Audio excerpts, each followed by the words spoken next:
আসসালামু আলাইকুম ভিউয়ার্স, ইতিমধ্যে পুলিশের পুনর্নিয়োগ বিজ্ঞপ্তি প্রকাশিত হয়েছে। এখানে এসএসসি পাস করে আপনারা আবেদন করতে পারবেন। আপনাদেরকে আমি সবকিছু ডিটেইলসে বলে দিচ্ছি, একটু ভিডিওটা ধৈর্য সহকারে দেখেন। এখানে পদের নাম, বয়স, পদসংখ্যা, শিক্ষাগত যোগ্যতা সবকিছু বিবেচনা করে আপনি যেটা মধ্যে পারফেক্ট সেখানে আবেদন করবেন। আপনাকে আমি জানিয়ে দিচ্ছি। প্রথম হচ্ছে দপ্তরি গ্রেড, 20তম গ্রেড, বেতন স্কেল হলো ৮,২৫০ টাকা থেকে ২০,০১০ টাকা পর্যন্ত। বয়স ৩২ বছরের নিচে হতে হবে এবং পদসংখ্যা ৯ জন।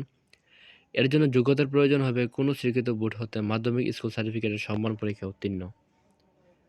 আপনি এসএসসি পরীক্ষা উত্তীর্ণ হলে এটিতে আবেদন করতে পারবেন।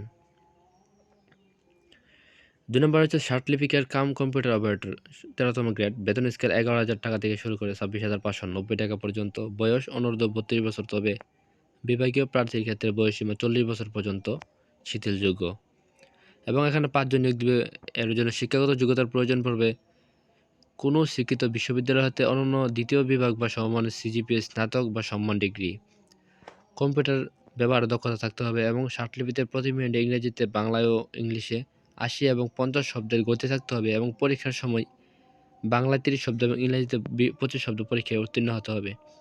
তাহলে আপনি আবেদন করতে পারবেন। ১ নম্বর হচ্ছে কম্পিউটার অপারেটর, ১১তম গ্রেড, বেতন স্কেল হচ্ছে ১২,৫০০ টাকা থেকে ৩০,২৫০ টাকা পর্যন্ত এবং ৩২ বছরের নিচে হতে হবে। এই পদের জন্য লোক লাগবে মাত্র ২ জন। কোনো স্বীকৃত বিশ্ববিদ্যালয় হতে বিজ্ঞান বিভাগে স্নাতক সম্মান বা সমমান ডিগ্রি অর্জন থাকতে হবে। কম্পিউটার মুদ্রাক্ষরে প্রতি মিনিটে বাংলায় ২৫ শব্দ এবং ইংরেজিতে ৩০ শব্দের গতিসহ সংশ্লিষ্ট বিষয়ে স্ট্যান্ডার্ড এবিডিউট টেস্টে উত্তীর্ণ হতে হবে।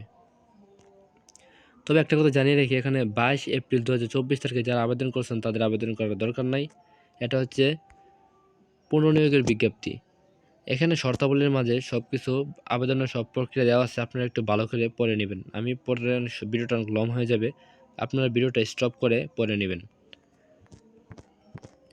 সো ভিউয়ার্স, এখানে আমি বোঝাতে পারছি এসএসসি পাস থেকে শুরু করে অনার্স পাস পর্যন্ত সবাই আবেদন করতে পারবে, যার যার যোগ্যতা অনুযায়ী এবং বয়স অনুযায়ী। তো ভিডিওটি এ পর্যন্ত, ভালো থাকুন, ধন্যবাদ।